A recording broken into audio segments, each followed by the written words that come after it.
상대와 대화를 하다 보면 유난히 상대의 허물이 잘 보입니다. 이럴 때 예전에는 일일이 입을 대면서 그러면 안 된다고 지적을 했습니다. 그러나 지금은 그렇게는 하지 않지만 속으로 저것만 고치면 되겠는데 싶어 답답해집니다. 그래서 이제는 지적은 아니지만 상대를 위해 말을 해줄까 하는데 말하려는 순간 또 말을 할까 말까 하고 망설이게 됩니다. 이럴 때 어떻게 해야 합니까?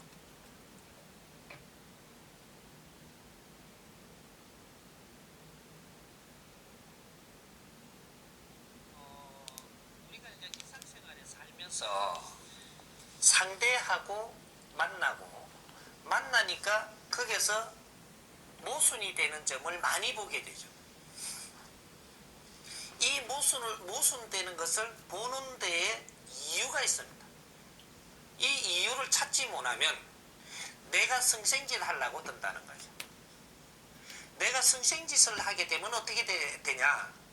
내 모순이 보이지 않는다. 찾아지지를 않는다. 30년 갔는데도 내 모순이 찾아지지 않고 그런 것만 자꾸 본다라는 얘기죠.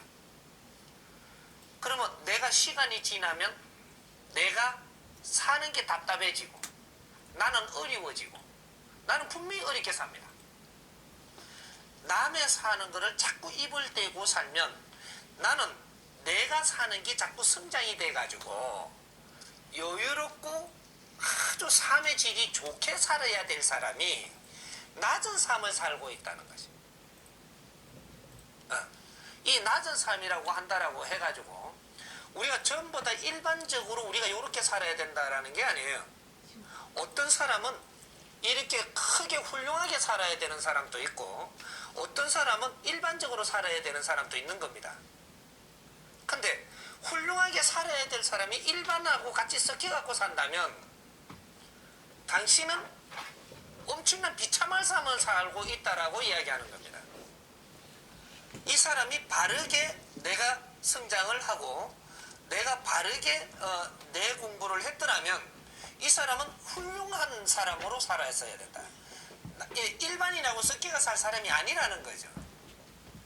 그런데 내가 여기에서 지금 벗어나지 못하는 것들이 남의 흠이 보이는 사람들이에요. 남의 흠은 어떻게 해서 보이느냐? 차이가 나기 때문에 보이는 겁니다.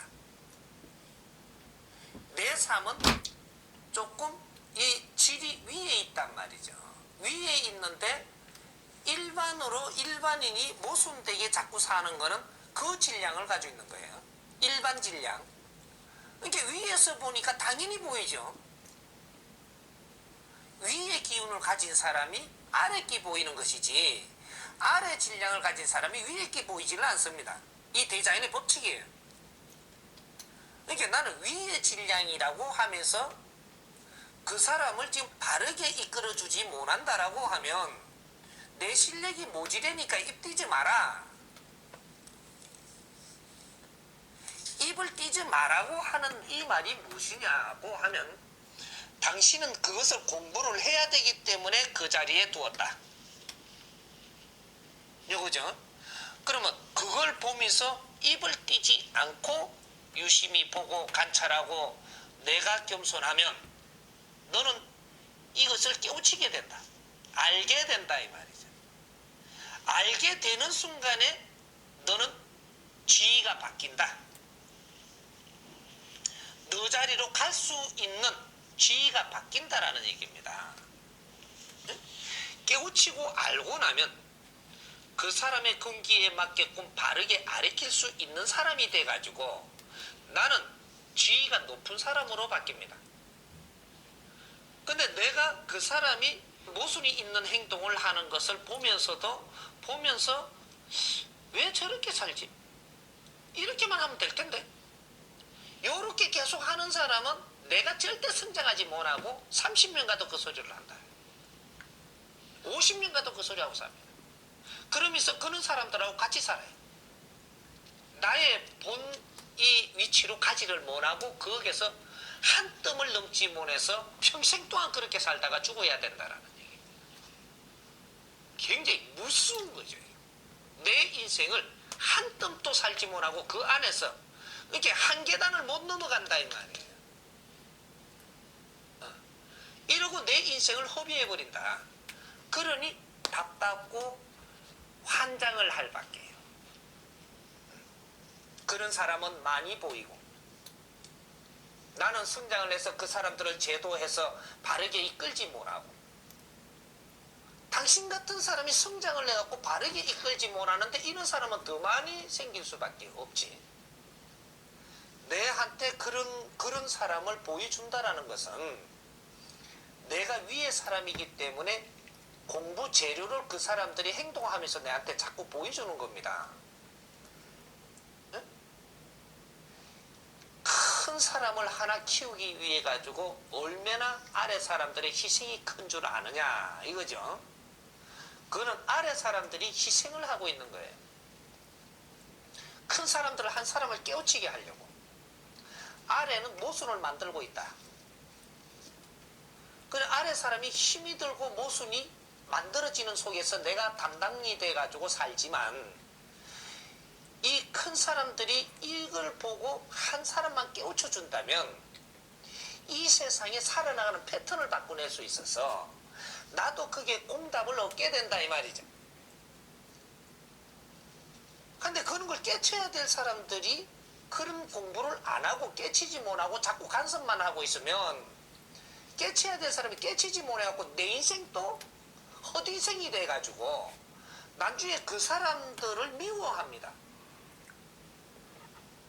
내 모습을 자꾸 발견하고 자꾸 이야기하는 사람을 미워한다는 얘기죠. 그런 사람한테 존경받는 인생으로 바뀌어야 되는데, 그런 사람들한테 미운 소리를 들어가며 살아야 되니 이제 미치는 겁니다. 그 사람들 인생이 잘못돼 가고 있기 때문에 그게 당신 탓이거든요. 그래서 그 사람들한테 은근슬쩍 이야기를 하면 돌아서 갖고 욕을 해요. 그래서 욕먹고 사는 그러한 인생이 돼버리는. 이래서 우리한테 상대의 모순이 보이는 것은 내한테 공부 재료를 주고 있다. 그 사람을 희생시키면서. 이런 것들은 우리가 그걸 아주 깊이 겸손하게 그걸 보면서 내가 풀어내지 못하고 이해를 시키지 못할 것 같으면 그걸 쳐다보면서 마음으로 피눈물을 흘리면서 내 자신의 공부로 삼아야 된다. 그렇게 하는 것이 내가 100일이라도 노력을 한다면 조금 보이는 게 달라질 것이고, 내가 3년, 1000일 기도하듯이 1000일을 내가 3년을 공부를 하면 이제부터 정확하게 그 사람한테 설명도 할 수 있고 이것이 크게 보이기 시작을 한다.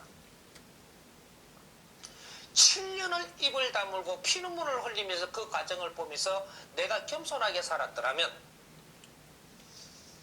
그 사람이 내한테 물어올 것이고, 이 사람을 바르게 풀어줘서 바른 인생을 살게 해줄 것이고, 이것이 패러다임이 나와가지고 사회도 크게 공헌할 수 있는 그러한 승생이 되어서 강의도 할 것이고, 많은 사람이 나한테 물어오며 가르침을 받으며 나를 추종하고 따르기도 할 것이다.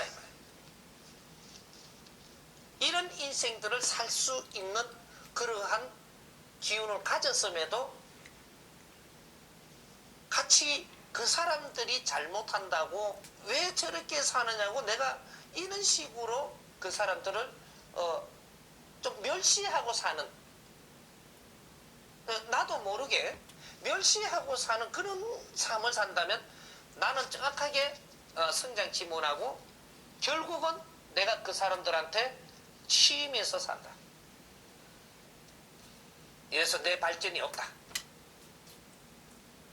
우리는 다 같이 자기 몫을 하기 위해서 지금 세상을 삽니다. 하나, 그 목 안에서 우리가 똑똑하다 하는 사람, 또 조금 기운이 크다 하는 사람, 이런 사람들은 이 백성들의 피와 땀을 걸음으로 먹고 나는 성장을 해가지고 이 사람들을 위해서 살아야 한다. 그것이 남의 것이 보이는 사람들이에요. 남의 것이 보이지 않는 사람들은 그러한 소리조차 할 수 없습니다. 남에게 보이는 사람들은 분명히 위의 기운을 가지고 있는 사람이다. 그러나 네가 할 수 있는 행위를 못 해낸다면 같이 어려움 속에서 벗어나지 못한다. 요 원리가 이해됩니까?